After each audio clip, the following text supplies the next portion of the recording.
Boa tarde.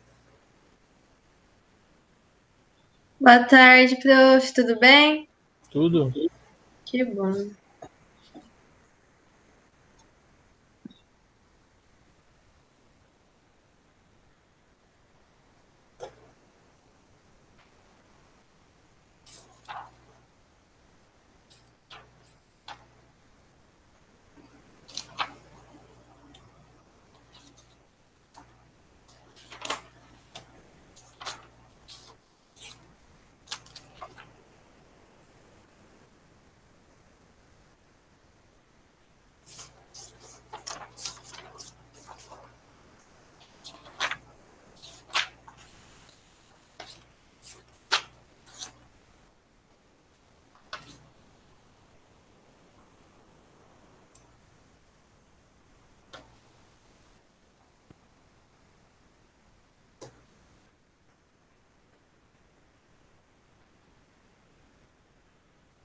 Boa tarde. Bom, como vocês estão vendo, né? Já estou aqui com a aula, né? A gente vai estar iniciando. E aí, como eu consegui encontrar o nosso revisional online, tá? Lá no material que a gente tem da escola mesmo, eu vou estar usando ele como referência, tá? Para a gente estar estudando a nossa aula. Então, o que eu vou fazer aqui hoje? A gente vai começar desde o início ele, tá bom? A gente vai estar abordando os aspectos mais importantes do que nós temos aqui. E nós vamos estar começando com a notação científica. Eu vou tentar fazer alguns capítulos já hoje. Isso porque, como vocês sabem, são várias páginas, então vai ser interessante. Vai ser interessante para mim, no caso, fazer mais de uma aula por vez, tá? Deixa eu ver aqui.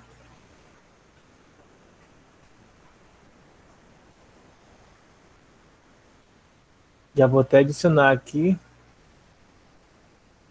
adicionar na minha página aqui esse apostila que vai ficar mais rápido para eu encontrar ela.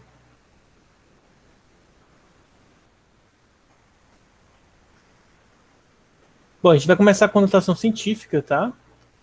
E aí a gente vai andando conforme vocês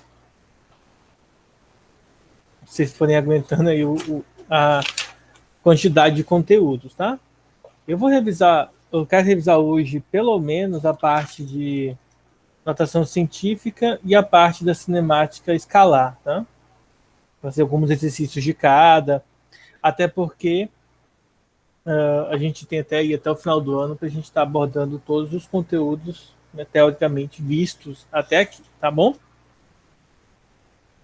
Então, para a notação científica, eu quero começar falando o seguinte, ó. Notação científica é uma notação muito interessante que a gente tem, tá? Que a gente usa em matemática, em física, em química, que é muito legal porque ele traz a possibilidade para a gente de fazer coisas, números, representar números gigantescos, seja ele números muito grandes do ponto de vista de ser tipo 1.300.000, por exemplo, a números muito pequenos que são representados por números decimais, né? 0,00000 alguma coisa. Então essa é a ideia mais interessante. Mas vamos começar pelo seguinte: a notação científica ela é dividida de algumas maneiras bem legais. Ó.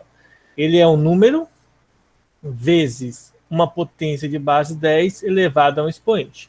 Basicamente, a gente representou a notação científica assim, tá? Então, deixa eu escrever melhorzinho aqui.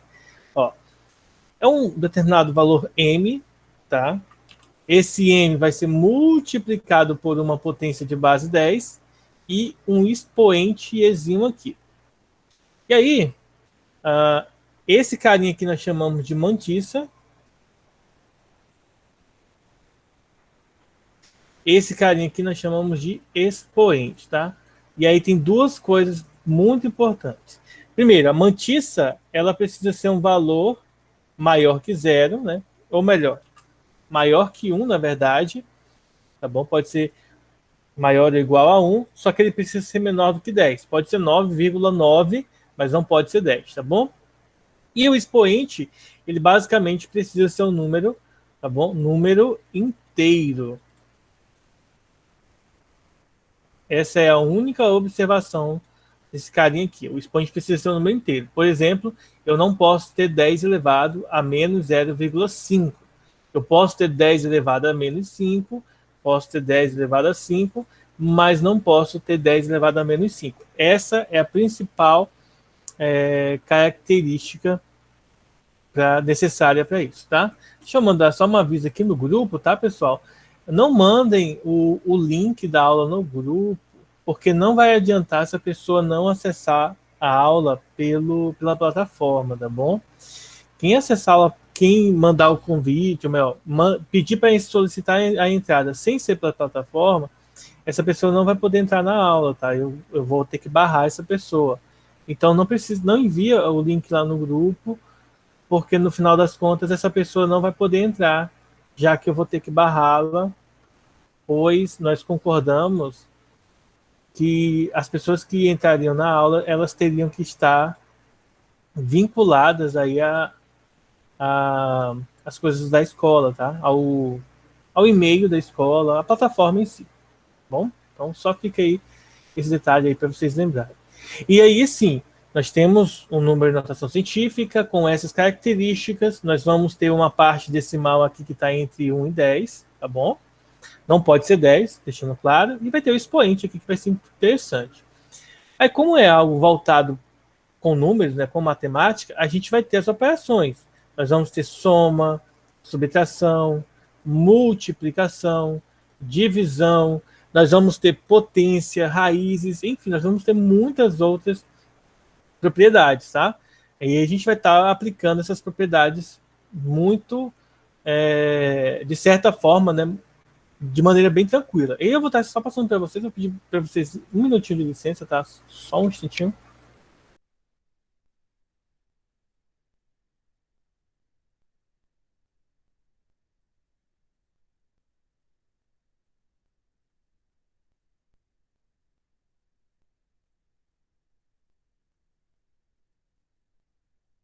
Pronto, desculpem aí, vamos lá.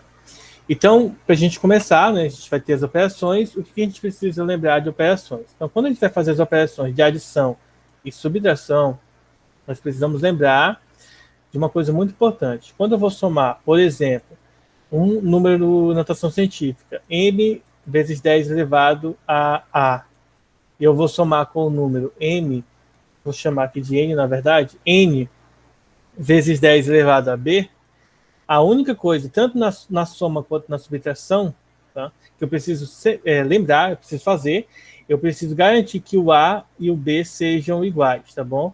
Eu não posso somar, por exemplo, 2 vezes 10 elevado a 5 com, sei lá, 3 vezes 10 elevado a 4. Eu não posso somar.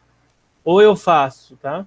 Ou eu faço 20 vezes 10 elevado a 4, ou seja, eu tiro um dos zeros que estão aqui, nesse 10 a quinta, coloco aqui na minha mantiça, aí ele deixa de ser notação científica e passa a ser um número comum, e aí eu posso somar com 10 a quarta, ou eu posso fazer, em vez de diminuir esse, né, aumentar a mantiça desse diminuindo o expoente, eu posso diminuir isso aqui, 0,3 vezes 10 elevado a 4, e aí, ao invés de 4 aqui, eu vou colocar um 5 aqui, né? Aqui já era 5. Deixa eu voltar aqui ao normal. É 5, e aí eu diminuo a mantiça, aumentando o expoente. Eu posso fazer essa regra, e aí sim, tá? Em ambos os casos aqui, nesse caso vai dar 23 vezes 10 a quinta, e a quarta, e aqui embaixo vai dar 2,3 vezes 10 a quinta. Ambos dão o mesmo resultado, vão fazer o mesmo processo. A diferença é que, por exemplo, nesse caso aqui, a gente já caiu na notação científica. Esse aqui a gente precisaria converter em notação científica, tá? Então, esse é um detalhe muito importante, lembrar de deixar a base 10 sempre, se for necessário somar ou subtrair, deixá-las com o mesmo expoente. Se você não estiver usando o mesmo expoente, aí acontece, né, esse probleminha aí, em que você não vai ver o resultado de maneira correta, tá bom? Então, essa é uma dica muito importante vocês precisam seguir na hora de fazer o cálculo com soma e subtração de potências de base 10. Isso não é só notação científica, é em qualquer tipo de potência, tá? Se você estiver trabalhando com base binária, um dia alguém for fazer computação, por exemplo, você não pode pegar lá a base binária, que é 2 elevado a 1 expoente, e somar ao 2 elevado a um outro expoente, tá? Se os expoentes não forem iguais, a soma e a subtração não podem, elas não vão estar da maneira correta, tá? Não significa que você mentalmente não consiga fazer, porque, claro, tá? Dependendo da situação, você consegue fazer o cálculo de maneira mental, tá? E já colocar o resultado. Porém, tomem cuidado, porque como as coisas aqui são inversamente, né? Ocorre de forma inversa, você pode acabar errando alguma coisa. Então tenham cuidado na hora de como vocês vão fazer o cálculo de vocês, tá? Então, essa é a primeira dica aí, que é o da multiplicação, desculpa, da adição e da subtração, que é muito importante. Agora eu quero falar sobre a multiplicação, tá?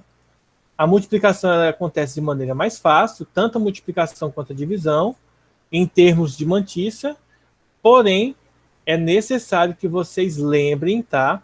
Das propriedades de potência lá do ensino fundamental, quando vocês estudaram multiplicação de base 10. Então, aqui, como vocês podem ver nesse exemplo aqui, tá?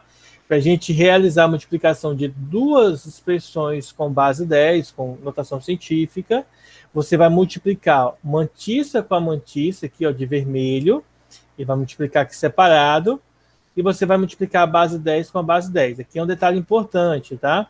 Potências, quando você faz o cálculo de potência, você conserva a base e soma o expoente.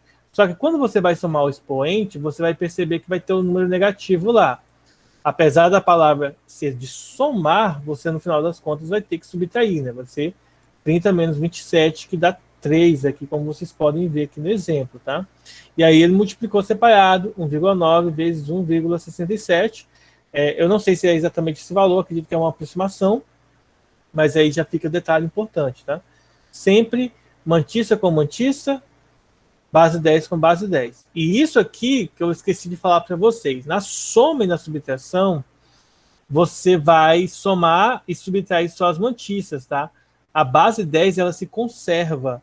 É como se você estivesse colocando a base 10 em evidência, e aí você vai somar somente as mantissas, tá? Dos números. Você não vai multiplicar tudo, tá? Ou melhor, somar tudo. A multiplicação não. Multiplicação e divisão, como vocês vão ver agora, a divisão, ela nos obriga a fazer o cálculo tanto com a mantissa quanto com o valorzinho da potência de base 10. Olha só a divisão aqui, ó. O procedimento da divisão é dado da seguinte maneira: você vai dividir base 10 mantissa com mantissa, o resultado vai dar aproximadamente 1,1, e base 10 com base 10, e aqui é um detalhe, tá? Nesse cálculo aqui, você repete a base e subtrai os expoentes, como o de baixo é negativo, vai ficar, na verdade, uma soma, né? Você vai ter que somar os expoentes, e aí o resultado dá esse aqui. Então, a notação científica é uma notação interessante, a gente consegue fazer várias coisas diferentes com ela, simplificar vários cálculos, agrupar, né, diversos jeitos diferentes de fazer o cálculo, mas eles têm suas peculiaridades, tá? A gente tem que ter alguns cuidados, senão a gente acaba errando. Por exemplo, vocês podem ver aqui potenciação, eu já vou colocar raiz também, para vocês verem. Depois a gente vai ver a questão dos dígitos significativos, algumas formas que não necessariamente vão fazer muito efeito no Enem, tá? Mas alguma vez ou outra cai, tá? Não é com tanta frequência que cai isso que a gente vai ver daqui a pouco. Mas vejam só, a potência segue a mesma propriedade de potência, de números normais, números naturais. Aqui nós temos, ó, 1,9 vezes 10 elevado a 30, então você vai pegar o 1,9 ao quadrado e o 10 a 30 ao quadrado. Aí nós temos potência de potência, vocês têm que lembrar o seguinte: potência de potência, repete a base e multiplica os expoentes. Então, vou fazer 30 vezes 2, 60. Esse é um detalhe importante. Vejam que nessas observações que eu estou colocando para vocês, ó, ele está multiplicando aqui os valores entre a força de atração do Sol e um átomo de hidrogênio, tá? Ele está multiplicando isso aí. E aí eu quero deixar claro para vocês o seguinte, ó, observem que ele está colocando aqui, ó. Ele está colocando a notação, que é quilogramas ao quadrado, tá? Isso é interessante, ó. Na divisão, que seria quilogramas por quilogramas, ó, a unidade se cancela, por isso que não tem unidade, que é algo interessante, mas como eu posso dizer para vocês, nesse contexto aqui que eles estão colocando aqui, é só mesmo para você ver que dá para fazer operações com a questão do sistema internacional, as unidades de medida, tá? Para calcular a raiz, a gente vai usar a mesma técnica, você vai calcular a raiz quadrada da mantissa separado da potência, tá? Lembrem-se, gente, que uma raiz quadrada, por exemplo, 10 elevado a 30 dentro de uma raiz, isso aqui é 10 elevado a 30 sobre 2, tá? E, na verdade, o índice da raiz ele vem aqui para baixo. E aí nós temos 10 elevado a 15. Por exemplo, se eu tivesse raiz cúbica de 10 elevado a 30, eu poderia colocar, então, 10 elevado a 30 dividido por 3, e aí ficaria 10 elevado a 10, tá? Então, extrair uma raiz quadrada, você vai dividir o expoente por 2, e extrair uma raiz cúbica, você vai dividir por 3. Dividir não a base, sim o expoente. Se eu tivesse 10 elevado a... Melhor, a raiz quinta eu dividiria por 5, raiz décima eu dividiria por 10, e assim sucessivamente. Só que é mais comum nós encontrarmos raízes quadradas ou raiz, no máximo, cúbica, né? Não significa que não possa cair no Enem, ou se vocês fazerem exercícios com esses valores, mas fica a dica aí para vocês lembrarem, tá? A raiz, o índice da raiz fica dividindo o expoente. O outro ponto que o revisional traz para a gente é a questão dos dígitos significativos, tá? O que seria os dígitos significativos?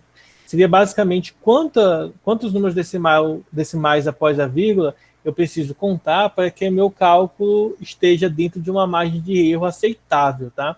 Nós chamamos isso de dígitos significativos. Então, por exemplo, deixa eu mostrar outro print aqui para vocês, de uma régua, tá na página do revisional. Eu não sei se todos vocês têm o revisional em mãos, né? Mas se tiverem, está na página 11, tá? Na página 10. Então, olha só. A maneira correta de expressar, por exemplo, uma medida científica depende da precisão do aparelho utilizado. Por exemplo, uma régua graduada em milímetros possibilita uma medida de comprimento de 4,2 centímetros, conforme mostra a figura a seguir. Então, essa é a representação mais precisa em relação a essa régua. Se a gente pegar outros objetos, por exemplo, se a gente fosse de maneira científica querer graduar 4,23 centímetros, tá? Com essa régua aqui, aí a gente já teria uma complicação. Por quê? Porque como a gente não tem a precisão aqui, ó, esse pedacinho que fica aqui, ó, ele fica compreendido entre o 4,2, que seria aqui, e o 4,3, que seria aqui. Então, precisamente, nós não conseguiríamos exprimir esse valor de maneira bem corretinha, tá? Então, dependendo da situação, esses dígitos significativos podem representar uma perda de resultados que podem ou não ser significativos no final, tá? Mas precisamente a gente está querendo atrás dos significativos. Então a gente denomina algarismos significativos de uma medida dos algarismos corretos, lidos diretamente de um aparelho que está sendo enunciado ou que está sendo utilizado para medição, tá? E o algarismo duvidoso é aquela que nós avaliamos como se fosse um erro, tá? Por exemplo, nessa situação aqui, nós poderíamos dizer que de 4,20 a 4,20 e... melhor, 4,20 a 4,3, são 4,30 centímetros, tá?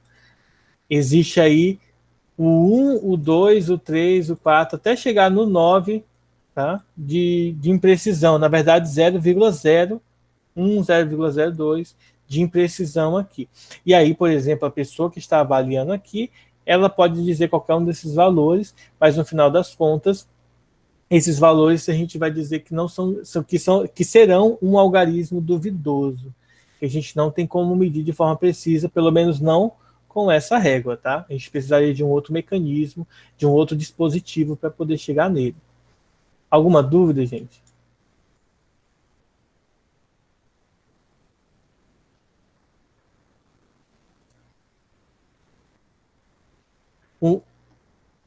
Deixa eu ver aqui. Tranquilo. Então, uma outra coisa que a gente precisa ficar atento dentro do estudo da notação científica é que, como vocês vão poder ver, e vocês já devem imaginar durante todos esses 6 anos que você vem estudando física, que a notação científica, geralmente, ela é um conteúdo que não fica separado, né? Não é tipo assim, eu vou estudar, por exemplo, notação científica no primeiro trimestre, e aí eu vou passar todos os outros trimestres sem estudar. Como vocês devem ter percebido, desde o primeiro dia de aula de vocês de física, que foi introduzida a notação científica, até agora vocês têm estudado notação científica de forma indireta, né? Então, todo o conteúdo tem notação científica. Então, algumas vezes pode cair convenientemente no Enem e outros processos de avaliação que vocês calculem uma coisa chamada dígitos significativos, tá? E ordem de grandeza, como a gente acabou de ver os dígitos significativos, vamos ver agora a ordem de grandeza, tá? Então é importante aqui frisar esse detalhe da ordem de grandeza. Muitas vezes não estamos interessados no valor exato de uma grandeza, até porque muitas vezes a gente não consegue descrever essa coisa com exatidão. Por exemplo, as distâncias entre planetas, tá?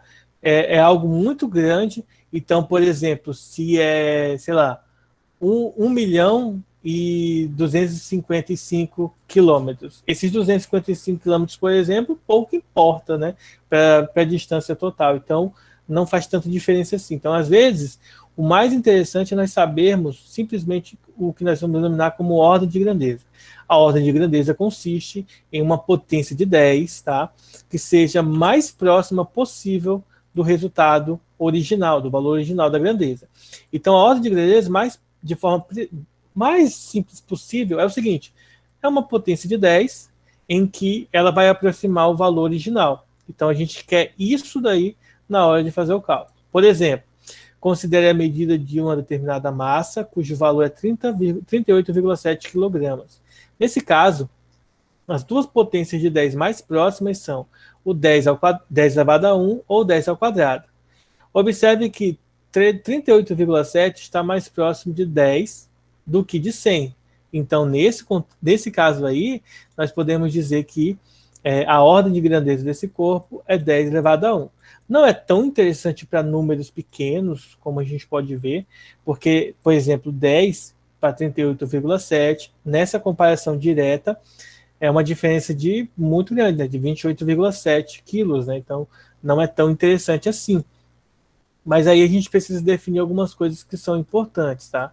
Essas coisas que nós definimos como importante para a ordem de grandeza é um detalhe que é padronizado pelo seguinte: intuitivamente, no nosso cérebro, nós pensamos assim, né? Por exemplo, nós temos dos 50 para o 10 elevado a 1 aqui, até o 10 ao quadrado, tá? E aqui até o zero, né? Então, o nosso cérebro ele pensa como? Por exemplo, se eu tenho um número de... Esse aqui é 100. Deixa eu só anotar aqui. De 0 a 100, né?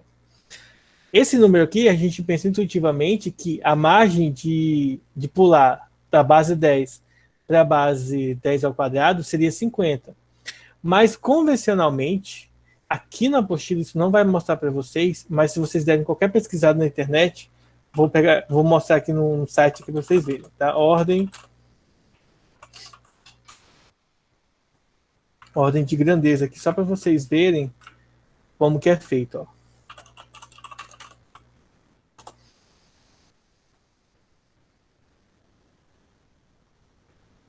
E isso aqui muito, eu acho muito zoado, porque no nosso material eles trabalham como 5, tá? Os 50, a metade sendo a ordem de grandeza, tá?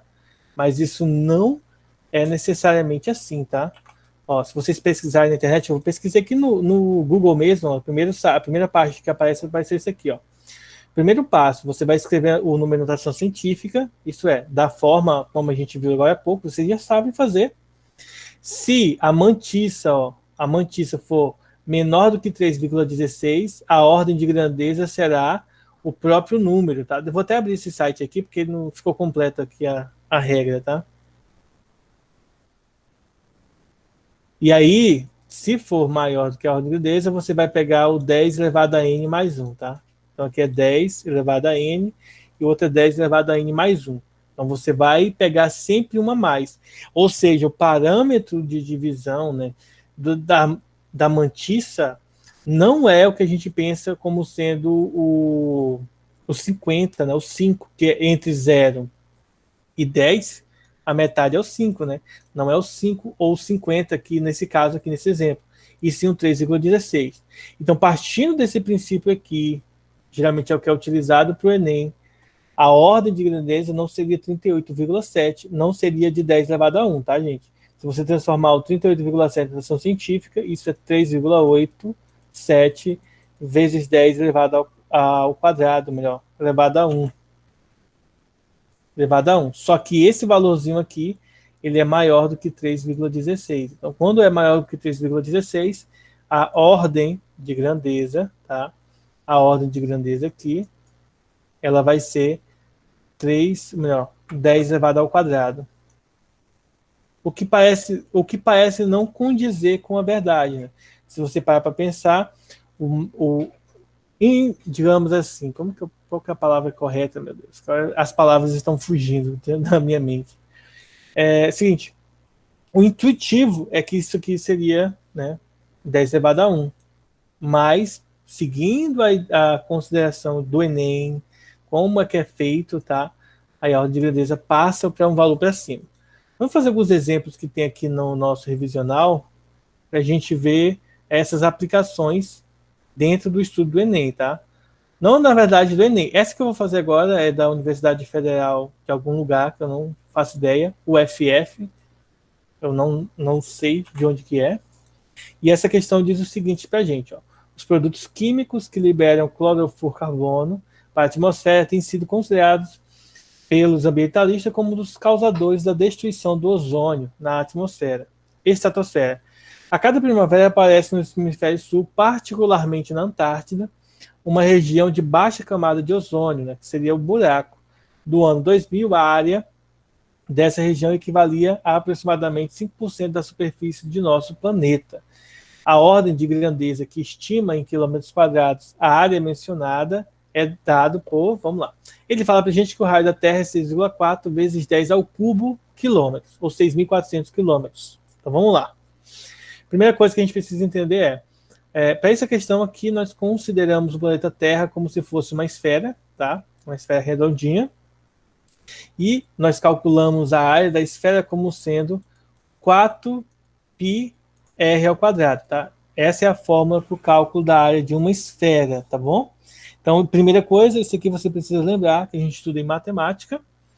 Esse raio aqui, que nós vamos estar utilizando, é esse mesmo raio daqui, então nós teremos 4π vezes o valor aqui do raio da Terra, 6,4 vezes 10 ao cubo, elevado ao quadrado, e aí nós vamos aplicar aquela técnica que eu havia mencionado para vocês, né?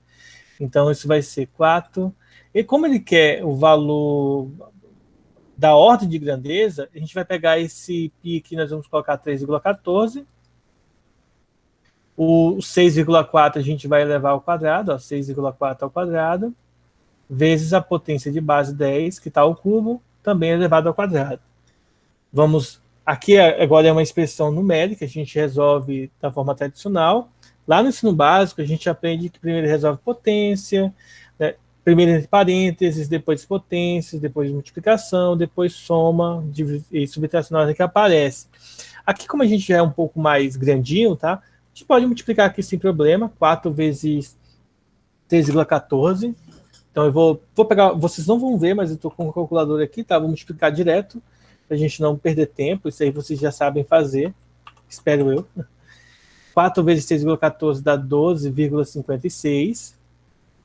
6,4 ao quadrado vai dar 40,96 também, vezes 10 ao cubo, ao quadrado fica 10 à sexta. Você repete a base e multiplica os expoentes.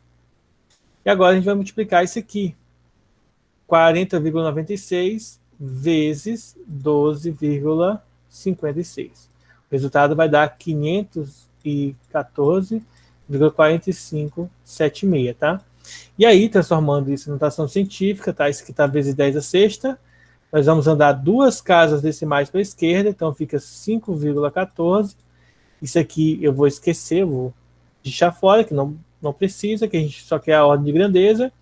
E como andou duas casas decimais para a esquerda, nós vamos adicionar dois valorizinhos aqui, duas unidades no expoente.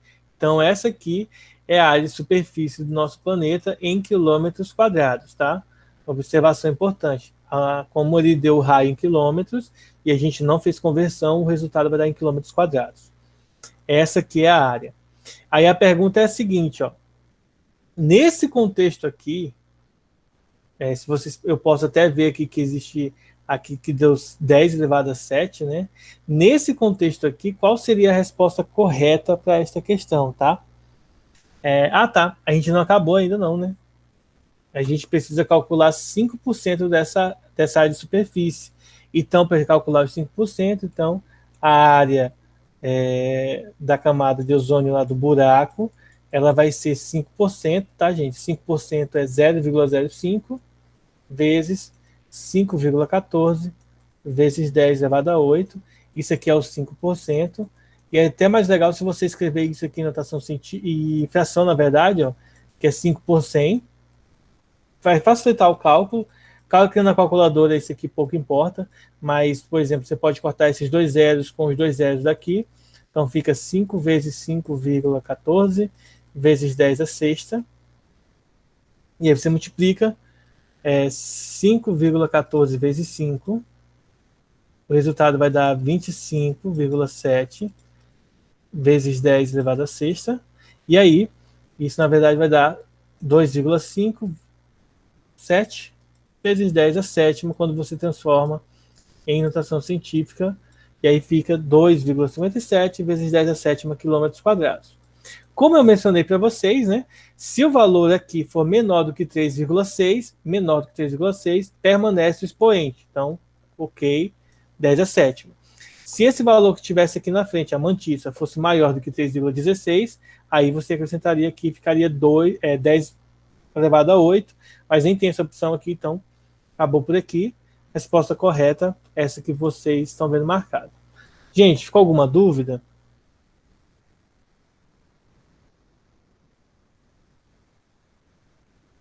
Aí outro detalhe, a gente poderia ter feito o cálculo direto, tá? Eu fiz separado aqui, mas a gente poderia ter feito diretamente já e dado o resultado final. Deixa eu ver aqui. Deixa eu pegar só mais uma. Eu vou até pedir, tem alguma questão dessas aqui que vocês, não sei se vocês estão com o material em mãos, mas se vocês estiverem com o material em mãos aí, tem alguma questão dessas aí de notação científica que vocês acham mais interessante para a gente fazer? Que eu vou fazer só mais essa notação científica e aí a gente vai para a cinemática escalar. Tem alguma aí que vocês têm interesse de ver?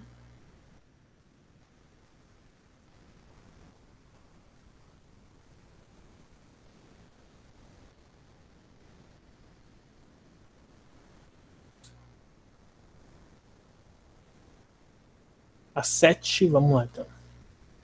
Questão 7 da PUC de Minas.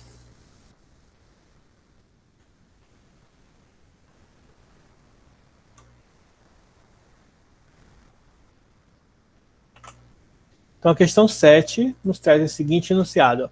O estudante concluiu, após realizar a medida necessária, que o volume de um dado é de 1,36 centímetros cúbicos, tá? Esse é o volume. Levando em conta os algarismos significativos, o volume total de 5 dados idênticos ao primeiro será corretamente expresso pela alternativa.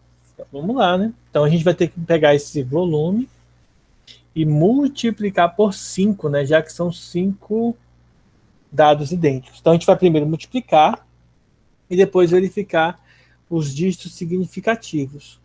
Alguma dúvida, gente, e como que vai ser feito?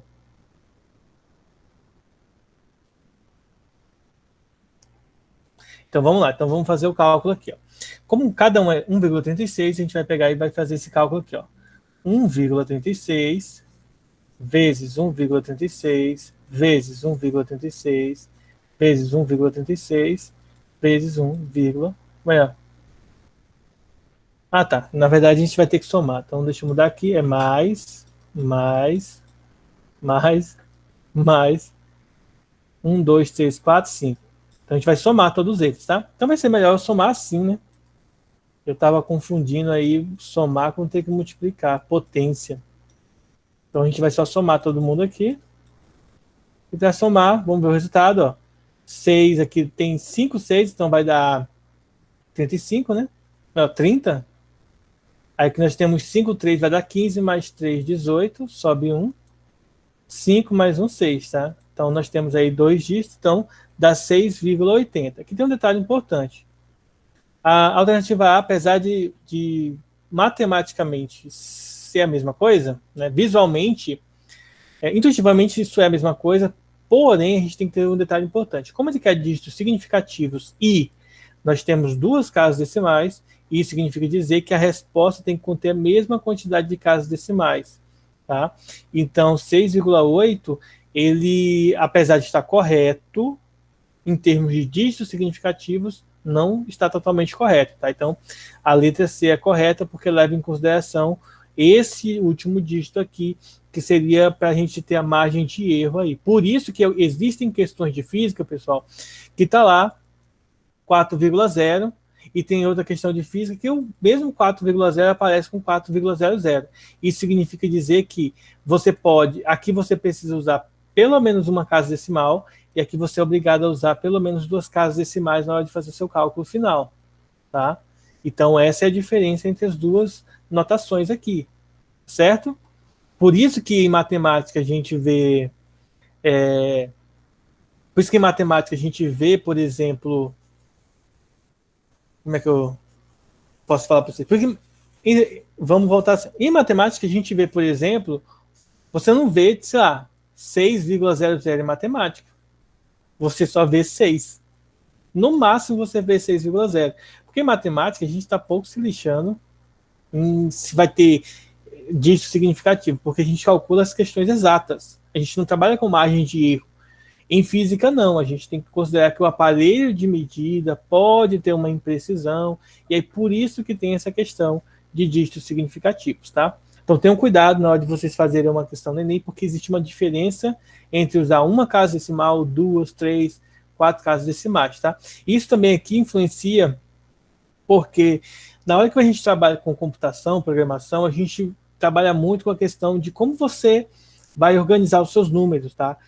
Quais são os pontos flutuantes do número, qual é a margem que o número pode trabalhar, se ele vai arredondar, se ele vai fazer truncamento, se ele vai arredondar para cima, para baixo. Então, essa forma como a gente escreve, humanamente falando, a gente pode dizer o seguinte, que tanto faz isso aqui, tá? Intuitivamente falando, porém a gente tem que ter cuidado, na verdade, até com essa letra D, né?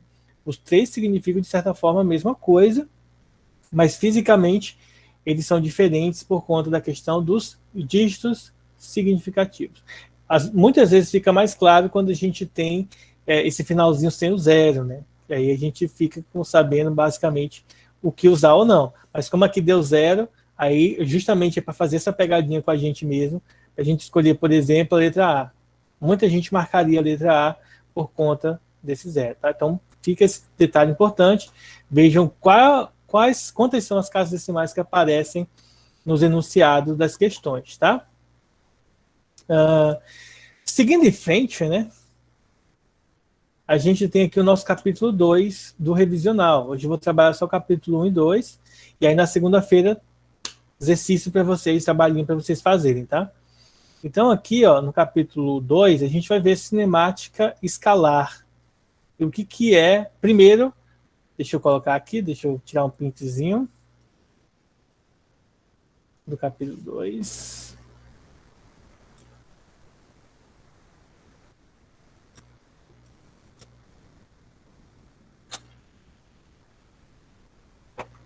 Então, como vocês podem ver aqui, né, é isso aqui que a gente vai trabalhar. Primeiro, O que é a cinemática? A cinemática é a parte da física incluída dentro da mecânica, que estuda o movimento. Mecânica. Estuda mecânica. Só que a ênfase aqui é nós trabalharmos o movimento do ponto de vista de velocidade, distância, aceleração, tempo, sem se preocupar com as forças que estão atuando, como, por exemplo, verificar a questão da dinâmica e de outros arquivos. Desculpa, gente, é que algumas pessoas mandaram mensagem aqui no grupo avisando.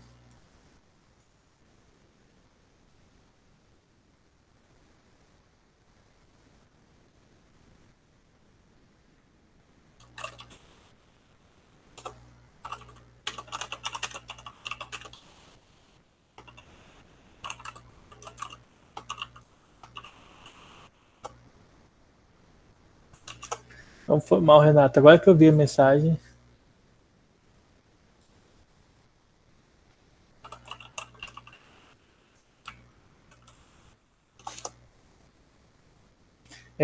Agora que eu tinha visto. Então, voltando, né? Então, a cinemática escalar, ela se preocupa em estudar o movimento, usando os contextos de velocidade, distância, aceleração e tempo, sem se preocupar com as forças que causam esse movimento, né? O movimento força de peso, se é força resultante, se é a força de atrito, enfim, a gente não está preocupado com as forças em si, só estamos preocupados em que há movimento e como que a gente calcula essas coisas aqui, né? Descreve o movimento através dessas equações que vocês já estão acostumados.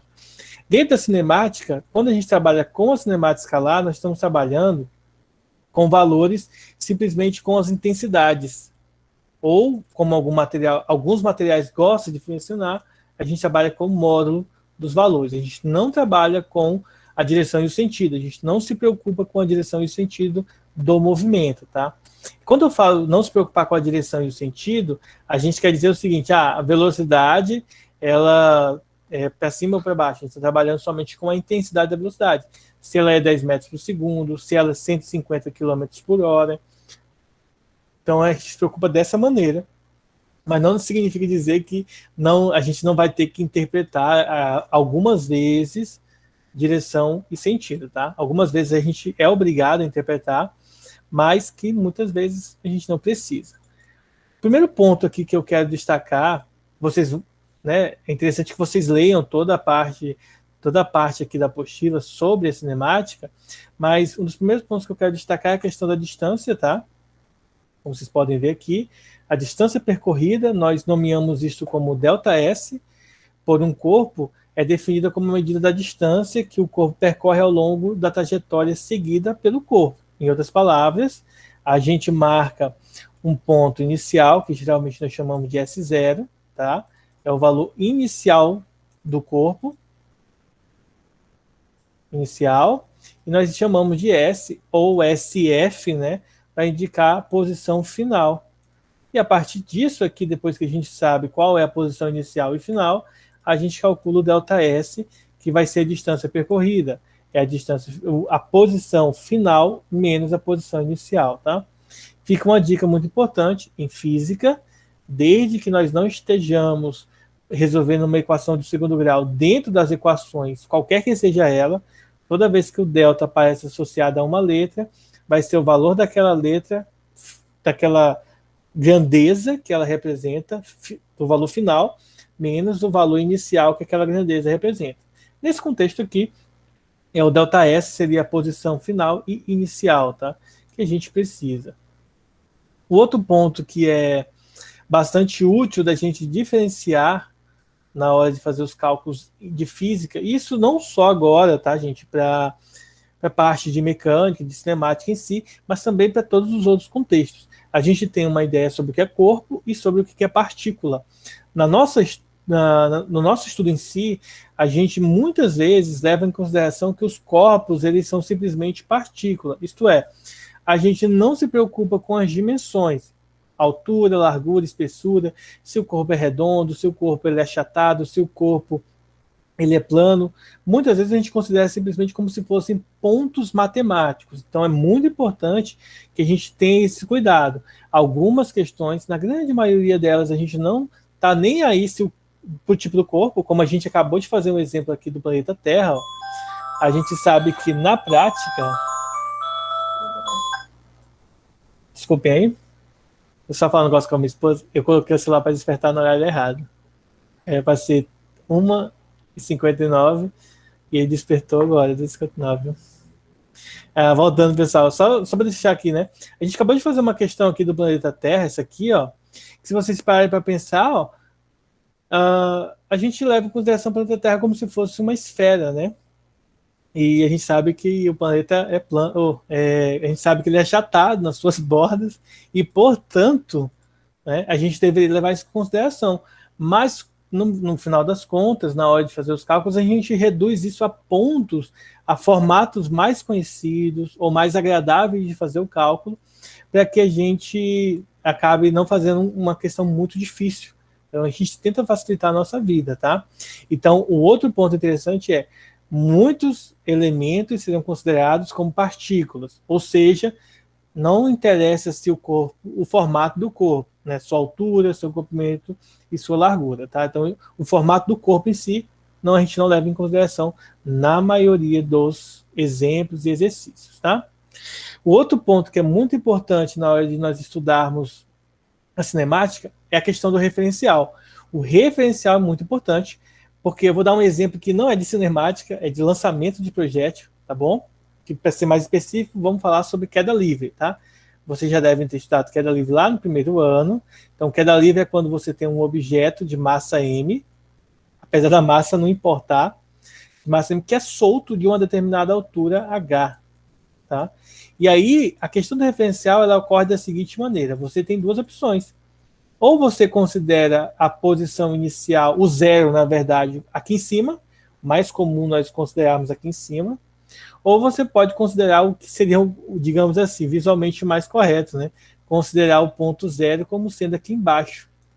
A diferença que isso ocorre é o seguinte: se você considera o zero nessa parte inferior, em cima aqui, a gravidade a ser considerada terá sinal positivo, mas se considera aqui embaixo o zero, a gravidade nesse problema terá sinal negativo. Essa é a diferença. Então, o referencial ele é importante. Claro que independente do referencial, para a maioria dos exemplos, só vai mudar algum sinal para poder os resultados coincidirem, tá? Tanto o referencial em cima como embaixo, como no meio, tá bom? Mas aqui o detalhe importante é que o referencial ele é importante para que a gente possa fazer as interpretações da maneira mais correta possível. Então, uma vez definido o referencial, aí você faz toda a construção matemática ou física, né, por trás de todo esse procedimento, tá? Então, por exemplo, se a gente tiver dois automóveis, um se locomovendo atrás do outro, então você tem um carro aqui, por exemplo, vamos considerar que isso aqui é um carro, tá? E você tem outro carro aqui na frente, certo? Você pode escolher esse carinha aqui como referencial, e aí você calcula a distância entre eles, tá? Então aqui seria o zero, e aqui seria, por exemplo, um valor específico, ou você considera esse carinha aqui como zero, e aí esse cara aqui vai ter um valor de distância negativa. Vamos supor que a velocidade desse aqui seja maior do que a velocidade desse aqui. Então, se esse aqui é a velocidade de A maior do que de B, esse aqui é o carrinho de B. Então, se essa velocidade for maior, uma hora ele vai ultrapassar. E aí, a gente pode fazer toda a construção que a gente vai ver depois, tá? Como que a gente vai resolver as equações desse tipo de movimento, de exercício também. Vocês entenderam, pessoal, até agora, a questão do referencial, de uma partícula, de distância? Alguma dúvida? Hoje a aula está lotada, 22 pessoas. Beleza, então vamos para a construção física agora dos movimentos. Tá? A gente vai começar pelo movimento retilíneo uniforme, como vocês já devem estar acostumados, o MRU.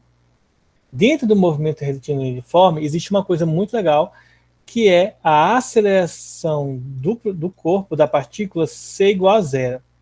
Quando a aceleração é igual a zero, isso nos obriga ao seguinte, a ter uma velocidade constante. E essa velocidade constante, ela é muito importante para alguns tipos de algumas aplicações, tá? Então, por exemplo, primeira coisa, né? Eu coloquei aqui o movimento retilíneo uniforme, que é um movimento em linha reta, mas que não há variação da velocidade, isto é, a aceleração é zero, tá bom? Mas uma coisa que a gente precisa lembrar é o seguinte: o que é a velocidade em si, né? Bom, velocidade, pessoal, é a taxa com que uma grandeza, é uma taxa de rapidez com que uma grandeza muda sua posição durante um intervalo de tempo, tá? Mais precisamente, como vocês podem ver aí no nosso revisional, vou mostrar aqui para vocês, tá? Deixa eu copiar aqui. No nosso revisional, nós temos que a velocidade é uma grandeza que mede a rapidez com que um corpo muda sua posição durante um certo intervalo de tempo. Então, dessa forma, quanto maior a distância que ele percorre num determinado intervalo de tempo, maior é a sua velocidade, tá bom? Dentro do nosso estudo, nós definimos a velocidade com a seguinte grandeza. Ó. Velocidade, ela é igual, deixa eu até colocar aqui, ó, essa velocidade constante, ela é igual à variação da distância com relação ao tempo. Aí, algumas vezes, a gente coloca o ΔT aqui, porque nem sempre o tempo começa do zero, tá? Então, é legal, às vezes, a gente ter essa noção de ΔT por causa do nem sempre começar do zero, tá? A unidade que a gente utiliza como unidade padrão para a velocidade, como vocês já devem saber, é o metros por segundo, mas você também pode relacionar o quilômetros por hora, que é uma unidade mais usual, pelo menos aqui no Brasil, né? Então, em quilômetros por hora, é só nós fazermos o quê? Multiplicarmos por 3,6. Caso a gente tenha quilômetros por hora que é transformar em metros por segundo, a gente divide por 3,6, tá? E aí, claro, a gente pode ter quilômetros por hora, metros por segundo, podemos ter quilômetros por segundo, metros por hora, metros por minuto, mas muitas delas, como eu citei aqui, elas não são tão interessantes, os mais usuais são essas duas aqui. Claro que existem alguns contextos, como a gente vai ver na revisão de ondulatória, que em alguns momentos a gente vai ter os centímetros por segundo, por conta do comprimento de onda ser dado em centímetros, e algumas questões elas dá essa liberdade para a gente trabalhar com essa notação, tá? E aí, partindo dessa variação de velocidade aqui, se você passa o tempo para o outro lado multiplicando, e você faz o ΔS, que é igual a S final menos S inicial, e aí você isola a posição final, nós conseguimos chegar nessa equação aqui, ó. A posição final de um corpo, de uma partícula, essa posição inicial, mais a velocidade vezes o tempo. E essa aqui é chamada de equação do espaço. Então, essa aqui é a equação do espaço para o movimento uniforme. Tá? Lembrando que esse S aqui é de space em inglês. Certo? Então, de boa até aí, né? Vamos ver alguns exemplos aqui. Tá? Vou escolher alguns aqui para a gente estar fazendo.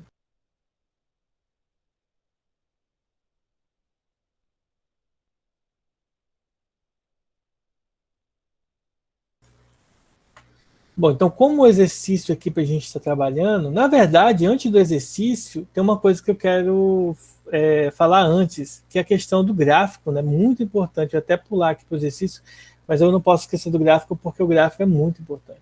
Existem dois tipos de gráficos no movimento retilíneo uniforme, tá? Um deles é o gráfico da velocidade com relação ao tempo, e o outro é o gráfico, vou até fazer menorzinho aqui, que é o gráfico da distância do espaço, né, com relação ao tempo.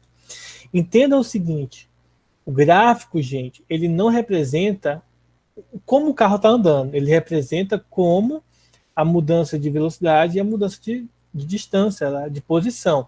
Então, o gráfico, por exemplo, o gráfico fez essas ondinhas aqui, o carro não ficou zigue-zagueando na pista, tá? Isso não é verdade. Por exemplo, velocidade, como a gente está trabalhando com o movimento retilíneo uniforme e a velocidade é constante, o gráfico ele vai ser horizontal, tá? E esse valor que ele vai tocar aqui, ó, no eixo Y, né, que representa aqui a velocidade para a gente, ele é justamente o valor da velocidade constante, tá? E esses valorzinhos aqui é o valor do tempo. Quando a gente tem o espaço dentro desse contexto aqui que nós estamos trabalhando do movimento retilíneo uniforme, o gráfico ou ele vai ser uma reta crescente, tá? Ou ele vai ser uma reta crescente, ou ele vai ser uma reta decrescente. E aí o que a gente tem aqui? No caso da reta crescente, significa que o corpo está um movimento progressivo, tá? Se nós temos uma reta decrescente, é um movimento retrógrado, tá bom? E esse ponto aqui, ó, ele marca a posição inicial do corpo, tá? Nos dois casos. Aí um detalhe importante, como nós não consideramos o tempo negativo, essa parte negativa que vocês estão vendo aqui no gráfico, ela não existe, tá bom? A gente só considera do zero para frente. Por isso que os gráficos da matemática geralmente fazem isso aqui, ó. Vai ter a parte negativa e a positiva, mas os gráficos da física ficam assim. E a parte negativa, que seria essa aqui, ó, a gente não usa, tá? Justamente por causa dessa notação. O tempo, geralmente, a gente não define ele com valores negativos. E aí a gente usa a questão do gráfico para determinar. Alguma dúvida até aí? Essa é a parte, tá, gente, do movimento retilíneo, tá? Uniforme. Então, deixa eu só tirar uma dúvida com vocês. Nossa aula começou às 2, né? Teoricamente, 2h50, 3h40. Então, a gente tem meia hora, vai dar tempo para eu abordar com vocês a questão do movimento retilíneo uniformemente variado, que é o próximo tópico, tá? Então, essa aqui seria um resumo básico, tá, do movimento retilíneo uniforme. Então, vamos só recapitular aqui. Então, para o movimento retilíneo uniforme, o que nós temos? Ó? Movimento, então, deixa eu colocar aqui, ó. MRU, tá? Isso implica que não vai ter aceleração do sistema, ou seja, ela vai ser zero, tá? A aceleração é nula. Consequentemente, a palavra uniforme aqui diz que a velocidade é constante e a aceleração é zero, tá bom? Consequentemente, a velocidade é constante, tá? Por ela ser constante, ela é calculada pela variação da distância com relação ao tempo. Então, a velocidade é a variação da posição, né? Ou seja, a distância com relação ao tempo. Eu vou colocar de vermelho esse delta aqui, porque, como eu falei para vocês, o delta é usado mais quando o tempo inicial não é zero, tá? Mas, muitas vezes, na grande maioria das vezes, o tempo inicial é zero. Então, fica aqui esse de vermelho só para a gente relacionar. E aí, como eu falei para vocês, a partir dessa equação aqui, com algumas manipulações algébricas, nós conseguimos chegar nessa equação, na equação dos espaços, tá? Essa equaçãozinha aqui que a gente usa para descrever o movimento. Uma coisa interessante, tá, gente, ó, é que quando você tem assim, quando você precisa montar a equação, lembre-se sempre, ó, o S0 é a posição inicial e V é a velocidade, tá? É a taxa de variação da velocidade, da distância com relação ao tempo. Então, isso aqui é interessante porque muitos exercícios você consegue montar a equação sem você ter a equação lá. Você não vai ter equação, mas você consegue montar ela de maneira bem simples, tá? Só usando essas regras que eu mostrei para vocês. E aí, em contrapartida, o gráfico nos fornece aqui, ou melhor, a velocidade nos fornece um gráfico, como eu mencionei para vocês, tá? Então, o gráfico da velocidade é constante, tá bom? E a distância também nos fornece um gráfico, tá bom? Eu vou fazer decrescente aqui, mas não precisa ser decrescente, tá? Pode ser crescente. Só para a gente exemplificar aqui. Então, nós vamos ter aqui a velocidade e aqui nós vamos ter a posição inicial marcada aqui, tá bom? E aqui nesse eixo aqui é o tempo, que é a distância, que é a velocidade, que é o tempo. De forma resumida, esse seria o MRU, tá? O movimento retilíneo uniforme. É claro que tem muitas outras coisas. Como a gente viu na semana passada, na nossa aula sobre a revisão desse tipo de movimento, nós conversamos um pouco sobre a questão da aplicação da dinâmica dentro da cinemática, né? Então, a gente fez exercícios dessa maneira aqui. Então, a gente aplicou esses conceitos dentro da dinâmica, que é estudando força, né, resultante, peso, atrito. Então, a gente fez essa aplicação, essa relação entre as duas áreas da mecânica. Então, o próximo passo, depois que a gente aprende movimento retilíneo uniforme, é entender o seguinte: o que acontece, então, quando eu tenho um movimento retilíneo uniformemente variado? Ou seja, um movimento em que a aceleração ela vai ser constante agora. Nós vamos ter uma aceleração constante. Ou seja, isso significa que a velocidade ela passa a ser variável, tá? Ou seja, a velocidade é diferente de constante. Porque se a velocidade for constante, ela tem uma consequência de que a aceleração passa a ser nula, tá bom? Porque a aceleração é a velocidade dividida pelo tempo. Se a velocidade é constante, então a velocidade final e inicial é igual, então daria zero aí, então, resumindo, tá? Bom, e a consequência de nós termos um movimento dessa maneira aqui é que as nossas equações de movimento passam a ser um pouco mais complexas. Por exemplo, a equação do espaço passa a ser a fórmula do sorvetão, como vocês geralmente estão acostumados, né? Eu não gosto muito de usar esse tipo de nome para não complicar. Eu prefiro decorar logo a fórmula, que é essa aqui. Nós temos a fórmula da velocidade, que é V0 mais a aceleração vezes o tempo. E nós temos a fórmula de Torricelli, que é uma equação não horária. Isto é uma equação legal, porque a gente não precisa saber o tempo para poder usar ela. Então, existem alguns problemas que a gente pula para essa equação, porque não precisa do tempo. E aí um detalhe importante, ó. A aceleração aqui, algumas vezes, não é sempre que a gente pode calcular, tá? Pode ser definida como sendo a variação da velocidade com relação ao tempo, tá? Então, pode calcular a aceleração dessa maneira aqui também, certo? Aqui, nós só vamos utilizar a velocidade como sendo ΔS sobre o ΔT, se for pedido para nós calcularmos a velocidade média, tá bom? Se não for velocidade média, tu tem que fazer essa fórmula aqui, ou a fórmula de Torricelli. Não me façam a besteira de que se o movimento é uniformemente variado, ou seja, ou ele pode falar que o movimento é uniformemente variado, pode falar que a aceleração é constante, pode falar de velocidade inicial e final. Se tiver alguma dessas informações, tu não pode utilizar a velocidade média, tá? Só se ele pedir, olha, calcula a velocidade média, se tiver claro que é a velocidade média. Se não for velocidade média, tu tem que usar uma dessas duas fórmulas aqui. A fórmula da velocidade, se tiver aqui informação sobre o tempo, ou a fórmula de Torricelli, se não tiver a fórmula do tempo, tá bom? Não tiver informação sobre o tempo. Aí você usa essas grandezas aqui. Como vocês podem ver, nós temos agora três equações. Nós temos, né, basicamente, três variáveis básicas aqui. Na verdade, quatro. Né? Nós temos o tempo como variável independente, nós temos o espaço, depois a velocidade e depois a aceleração. Então, eu vou construir de forma bem simples alguns gráficos aqui para a gente estar analisando, tá? Vamos fazer aqui para a aceleração, para a velocidade e para o espaço, tá? E finjam que está retinho aqui, tá? Não está reto não, mas finjam que está reto. Então, vamos começar pela aceleração. A aceleração aqui passa a ser constante, então é ela que vai ser horizontal agora, tá? Função do primeiro grau, caso particular, funções constantes, vocês aprenderam isso em matemática. O gráfico é uma reta horizontal. Quando você tem aqui a velocidade, ó, a velocidade é uma função do primeiro grau, é a velocidade igual, que seria o nosso y igual a um número, mais um número vezes variável x, que aqui é o tempo, tá? Então, o gráfico ele é crescente, ou o gráfico ele é decrescente, tá bom?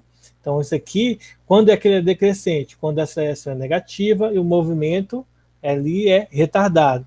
Quando ele é crescente, quando a aceleração é positiva, o movimento é progressivo, tá? Acelerado. E aí nós temos aqui o gráfico da velocidade. Deixa eu até colocar aqui, que eu esqueci, né? Esse aqui é a aceleração com relação ao tempo. Muitas vezes a gente nem usa esse tipo de gráfico aqui, porque não tem muita informação. Esse aqui é mais usual. E esse aqui também, tá?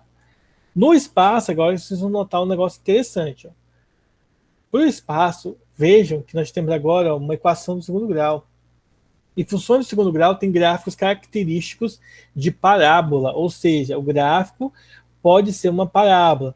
E aí a gente tem que ver algumas coisas, tá? O gráfico ele pode ser assim, tá? Uma parábola assim, é normal. Ele pode ser uma parábola assim. Pode ser que o gráfico aqui, ó, vou até fazer de uma outra cor. Vou pegar aqui o azul. O gráfico pode ser só assim, ó, só a metade da parábola. Então depende do tipo. Novamente, enfatizo para vocês: o gráfico não mostra como o corpo está andando em si, tá? Não é que ele fez essa curva, até porque nós estamos trabalhando com movimento retilíneo uniforme, então não faria sentido nenhum fazer curva. Ele só fala para a gente como o comportamento da posição está aumentando ou diminuindo, tá? A distância. Então ele vai falar isso para a gente. Então, o gráfico ele depende, claro, de algumas informações específicas aqui, mas aí a gente tem que ficar com isso atento, pois, como eu mencionei para vocês, tá? O gráfico ele pode ser a parábola completa, pode ser só a metade da parábola, pode ser só um pouquinho da parte côncava e depois vai para cima, e pode ser decrescente. Quando é que o gráfico é crescente, né? Para cima, com cavidade voltada para cima. Quando o carinho que multiplica o tempo, tá? O quadrado aqui é positivo, ou seja, quando a aceleração é positiva, e ele vai ser com a concavidade voltada para baixo quando é negativo, certo? Então, movimento retilíneo uniforme aí apresentado para vocês de forma resumida. Movimento retilíneo uniforme, essa parte de cima ficou até bonitinha, né? Bem organizadinha aqui, ó. Legal que só a parte de baixo ficou uma bostinha, né? Meio feio. Mas enfim, é a vida, né? Aí aqui é um detalhe interessante, tá? Claro que não é o foco aqui nosso, mas imagina o seguinte: se a gente estivesse relacionando o movimento retilíneo uniforme com, com a dinâmica, tá? A gente poderia concluir o quê? Se a aceleração é diferente de zero, ou seja, é uma constante, a gente aplica isso aqui na dinâmica. A dinâmica é o quê? Força resultante é igual a massa vezes a aceleração, e aí nós sabemos que a força resultante, por sua vez, é a soma de todas as forças, tá? E aí a gente pega o atrito, tração, e aí faz aquele mistureba de coisa ali e vê o que é útil e o que não é útil, né, para a gente resolver as questões em si. Bom, de forma resumida, esse é o movimento retilíneo uniforme, como eu apresentei para vocês, tá? E aí agora, como de quebra, né, vamos fazer alguns exercícios, tá? Claro que, olha, até a página 20 vocês vão ter um monte de texto interessante para vocês lerem, para vocês estarem estudando. E aí nós vamos fazer os exercícios em si, para a gente ficar craque agora, tá? Vou pegar aqui, tem algumas questões aí, eu queria que vocês escolhessem, eu vou dar uns 2 minutinhos aí, escolham 4 questões para a gente estar resolvendo, tá bom? Eu vou tomar água enquanto que vocês escolhem aí, a partir da página 22, tá?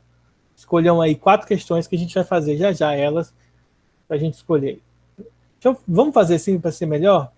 Ó, vou seguir a ordem que está aparecendo do pessoal do chat aqui, ó. João escolhe uma, Letícia escolhe outra, Ilane escolhe outra e a Beatriz escolhe outra, tá? Cada um de vocês escolhe uma questão, daqui a pouco a gente faz.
Bom, eu pedi aqui para eles escolherem, pessoal, tá? Não é porque ninguém é melhor do que ninguém, não. É porque o nome deles aparece aqui no chat, então eu sei que eles estão online mesmo, estudando a aula. Os demais eu não tenho certeza, né? Então vamos lá. O João escolheu a questão 7, tá bom? Vamos ver aqui a questão 7 aqui.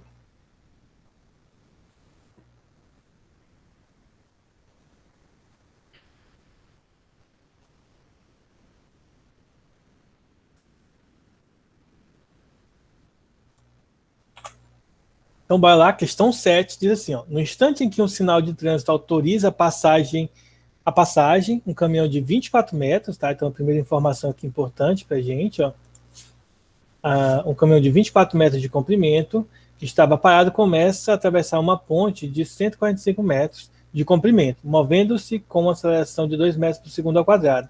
O tempo que o caminhão necessita para atravessar completamente a ponte em segundos é. Aí aqui tem um detalhe importante, porque é o seguinte: eles falam o tamanho do caminhão só para quebrar aquela coisa que a gente falou do início da aula, que era o seguinte: não importa o tamanho do objeto, a gente considera como partícula. Então, nesse exemplo aqui, nesse tipo de exercício, que ele fala o tamanho do caminhão, que ele fala o tamanho de objetos, ele traz justamente uma característica. Ele fala esse tamanho para que a gente não considere o caminhão como uma partícula. Ou seja, a gente vai levar em consideração o tamanho do caminhão em si, tá? Para poder chegar no resultado. Então, como que a gente vai fazer isso? Então, vamos lá. Vamos considerar aqui a ponte em si, tá? Então, nós vamos aplicar a equação do movimento nessa questão aqui. Deixa eu pegar aqui. Como é um... Tá vendo que aqui tem aceleração? Se tem aceleração, é movimento retilíneo uniforme, distância, velocidade, Torricelli. Aí aqui tem um detalhe importante. Se eu quero calcular o tempo, não tem o tempo, mas ele quer o tempo. Então eu não posso, vou usar a equação do Torricelli aqui porque não tem tempo. Não, porque senão tu não vai encontrar o tempo, tá? Então tem que usar ou a fórmula da velocidade ou a fórmula da distância.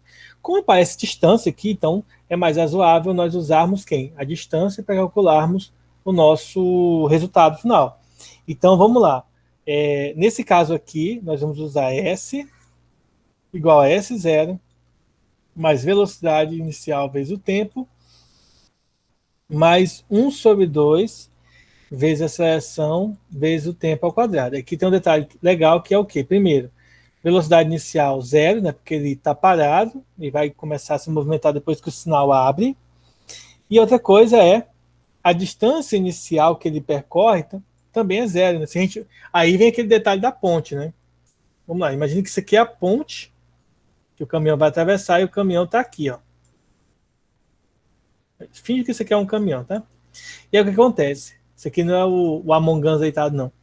Aí, no final das contas, você vai ter que atravessar isso aqui, né? O caminhão. Então, vamos lá. Então, a gente vai considerar esse ponto aqui como sendo o ponto inicial igual a 0, tá?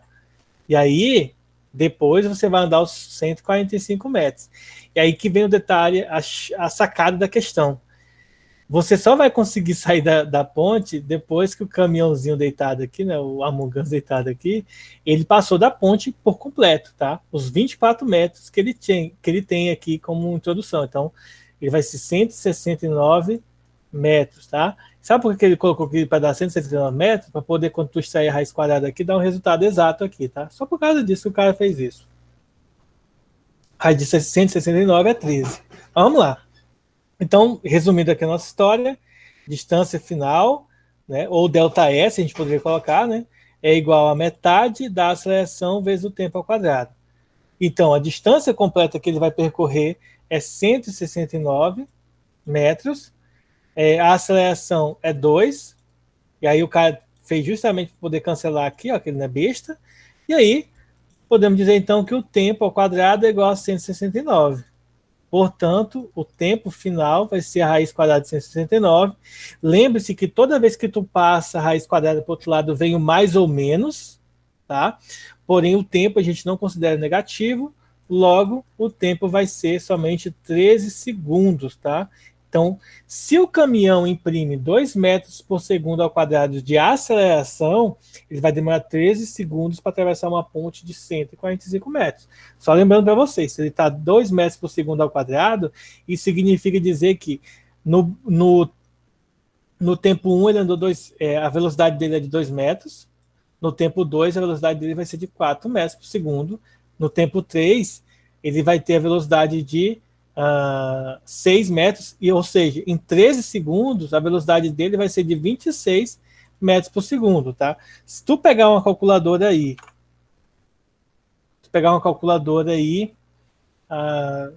abrir ela aí, tá, gente? Deixa eu abrir uma aqui para mim.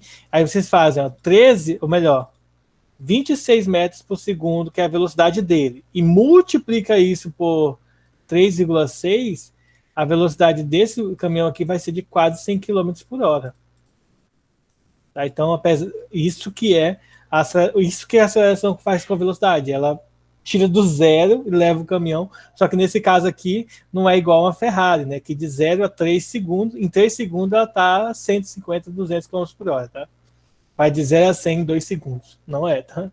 No caso aqui, desse caminhão aqui, leva 3 segundos para poder alcançar aqui uns 15 segundos, vamos colocar aqui, 14, 15 segundos para chegar nos 100 km por hora. E aí, pessoal, alguma dúvida?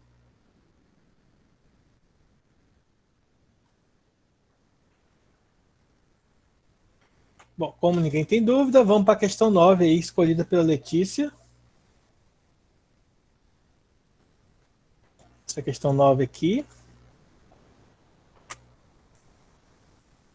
Vocês podem dizer assim, né, professor, é só questão fácil, né? Mas lembre-se da premissa, tá? Eu escutei isso na faculdade. O professor falou isso para mim. Toda vez que o professor faz, quando o professor faz, tudo parece mais fácil, né? Então é isso que acontece na vida real, né? Quando o professor faz, parece mais fácil.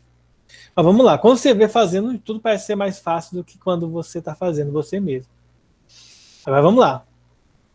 Questão 9 diz assim, ó, na cidade universitária da USP, um jovem em um carrinho de rolimão desce a rua do Malbatão, cujo perfil está representado na figura a seguir, em um sistema de coordenadas em que o eixo X, de embaixo, tá, é direção horizontal e vertical de eixo Y. No instante t igual a 0, o carrinho passa em movimento pela posição y igual a y0 e x igual a 0. Entre os gráficos das figuras abaixo, que melhor descreveriam a posição de x com relação que dentre os gráficos das figuras abaixo, o que melhor poderiam descrever a posição x e a velocidade v do carrinho em função do tempo, respectivamente, está nessa ordem qual que é, né? Vamos lá. Então a gente quer descrever a posição e a velocidade, tá? Então, um desses gráficos vai representar a posição e o outro vai representar a velocidade. Então, deixa eu só tomar água aqui. Vamos fazer então essa daí. Bom, a gente já sabe a resposta aqui, né? O 1 e o 2. Eu já explicar para vocês por que isso ocorre. O que acontece? Como o carrinho está descendo a ladeira, isso significa que a velocidade está aumentando, né? Só que como a velocidade está aumentando, significa que a aceleração é diferente de zero. E como a gente viu agora há pouco aqui, se a velocidade não é constante, a aceleração é diferente de zero, então o movimento é retilíneo uniforme e o gráfico é uma parábola, tá? Então, basicamente, poderia ser a 4 ou a primeira. Por que não é a 4? Porque está aumentando a distância. Se a distância está aumentando, se a aceleração está aumentando, isso significa dizer que não pode ser a 4, tá? Que a aceleração está aumentando. Agora vamos para o segundo aqui. Por que a velocidade, o gráfico da velocidade é o gráfico 2, tá? Então veja só, o perfil da rua mostra que o carrinho de rolimã vai descrever o movimento acelerado no qual o módulo da velocidade está aumentando. Se você observar aqui, ó, esse carinha aqui está diminuindo. Então, isso aqui não pode ser a velocidade, porque está diminuindo. Então, nesse tipo de movimento, a posição varia com o tempo, segundo a função quadrática, segundo grau, tá? Como vocês podem ver aqui. Só que nesse caso aqui não serve, porque aqui ele está dizendo para a gente que a aceleração, ó, ele tem sinal negativo. Então, a aceleração tá não tem sinal negativo, está aumentando. Então, é positivo. Então, vai ser o gráfico 1. A velocidade varia linearmente com o tempo, como mostrado no gráfico 2. Então, no gráfico 1 ele está diminuindo, então não pode ser o gráfico 2, tá bom? Ficou alguma dúvida? Deu para compreender aí, pessoal, a diferença entre eles?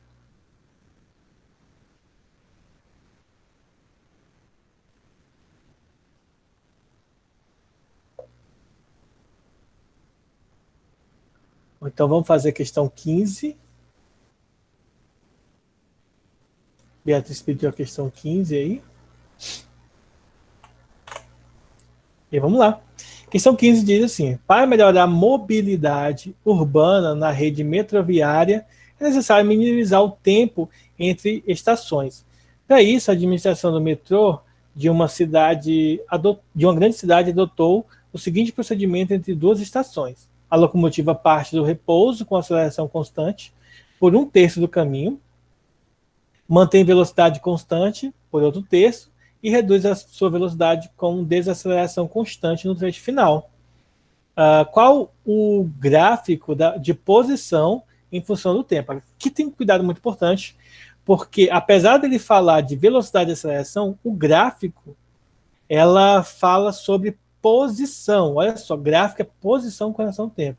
Então a gente tem que perceber o seguinte: em alguns momentos, a aceleração, a velocidade aumenta, outro momento ela permanece constante. Então, olha só, não é esse gráfico aqui, mas vejam comigo mais ou menos o seguinte: a aceleração aumenta, tá? Então, velocidade aumenta, desculpa, depois ela mantém constante e depois ela diminui. Isso aqui é a velocidade, tá? Eu estou falando da velocidade, certo? E aqui vem um detalhe importante: quando a velocidade aumenta, a aceleração ela é positiva. Velocidade constante, negativa. A aceleração diminuindo, a aceleração negativa, tá? Então, o sinal da aceleração influencia no valor da velocidade, se ela está aumentando ou diminuindo, se está acelerando o móvel ou se o móvel está desacelerando. Então, na questão 15, então, a resposta correta da questão 15 aqui, tá, gente? Apesar de estar marcado aqui o item C, a resposta correta é o item E, tá? Não é essa questão aqui não, viu? Se alguém puder aí dar uma olhada aí nos brailing da vida aí, dá uma olhada aí para mim, só para eu tô com preguiça. Mas dá uma olhada aí, mas vai ser questão E, tá? Letra E. Olha só, no primeiro trecho, a gente tem um movimento acelerado. Então, o gráfico da posição X, ele vai sofrer um aumento aí, tá? Vai ser uma parábola. Na verdade, não vai ser o E, não. Vai ser o C mesmo aqui, porque ele vai ter uma parábola aqui, né? Vai ser meio que uma parábola, tá? Voltada para cima, porque essa é positiva. Lá no final, ele vai ter uma parábola voltada para baixo, mas esses gráficos aqui, não sei. A impressão que eu tenho é que é a letra D. Tá C? Pois é, rapaz. Para mim é a letra D.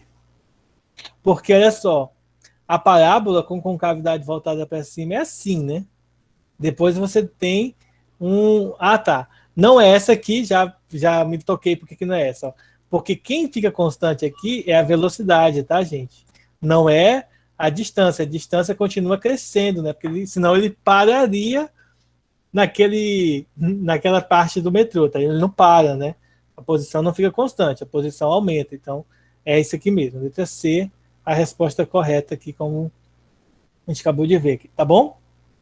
Então, letra C, tá, gente? Parábola, tá? Claro que a parábola não necessariamente precisa ser assim, tá? Como eu mencionei para vocês, só uma parte da parábola já é o suficiente aqui, então é um pedacinho da parábola. Para mim, eles tinham que fazer isso um pouco mais acentuado para a gente entender, tá? Só explicando, por que não é a letra A? Primeiro, porque a posição não permanece constante. Se a posição fosse constante, o trem ficaria parado, tá?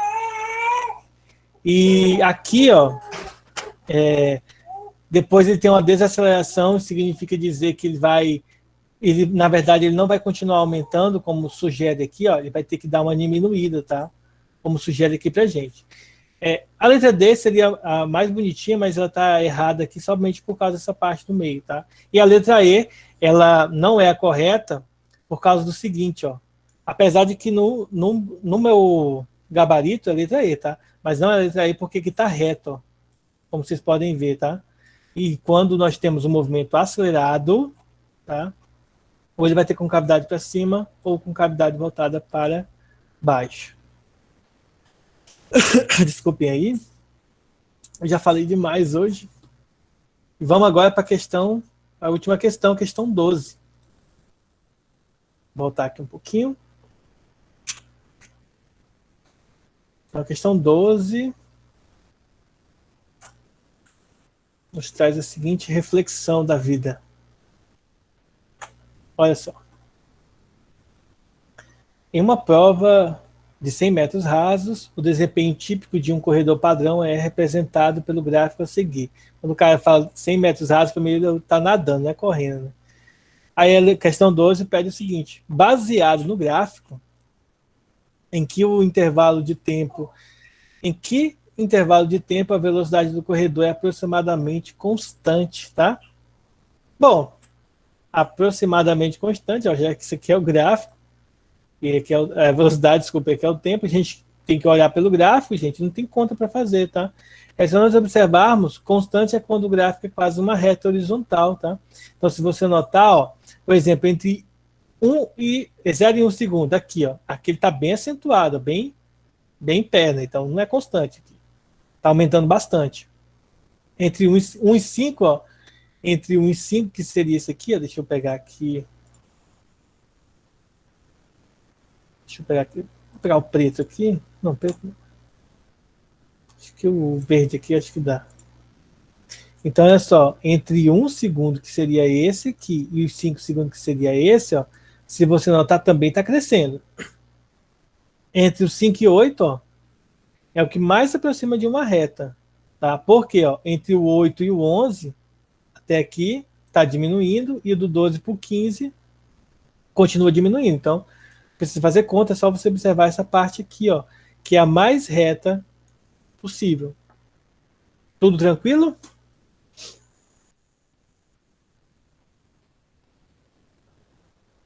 Aí a questão 13, só para explicar a 13. A 13 pergunta qual é o intervalo de tempo que a aceleração é máxima, tá, gente? A aceleração máxima, tá? A aceleração máxima tá pequena aí para vocês enxergarem? Se tiver pequeno, vocês avisam aí, pô. Eu dou um zoom aqui, ó. Aí, ó, viu? Ó, ficou até melhor aqui para vocês enxergarem, eu acho, né, que tá. Então aqui, ó. Então, ó, essa parte aqui é a mais reta do gráfico. Entenderam? Bom, aí a 13 ele fala sobre a aceleração máxima. Gente, quanto à aceleração máxima, isso significa dizer que o móvel vai ter a velocidade que está crescendo mais rápido possível. Então vai ser a letra A, tá? Na questão 13 vai ser a letra A. Ó. Que se você observar, a parte em que há o maior crescimento da velocidade é nessa região aqui, ó. É aqui onde está o maior crescimento. Ó. Então entre 0 e 1, onde tem o maior crescimento da velocidade. Tá bom? Então, eu sempre menciono quando dou aula de matemática o seguinte: o Enem, ele não vai te cobrar questões para você desenhar gráfico, mas ele vai cobrar bastante questões para vocês interpretarem o gráfico. Então, é muito importante saber interpretar o gráfico de funções, isso também na física, porque como vocês veem, toda a nossa aula nós fazemos diversas questões, todo o conteúdo de física tem diversas questões que falam sobre gráficos, tá? Então, é importantíssimo a gente saber fazer o gráfico das nossas funções, tá? Bom, Então, nós chegamos ao final de mais uma aula, tá? Eu vou estar encerrando aqui a gravação, mas eu peço que vocês não saiam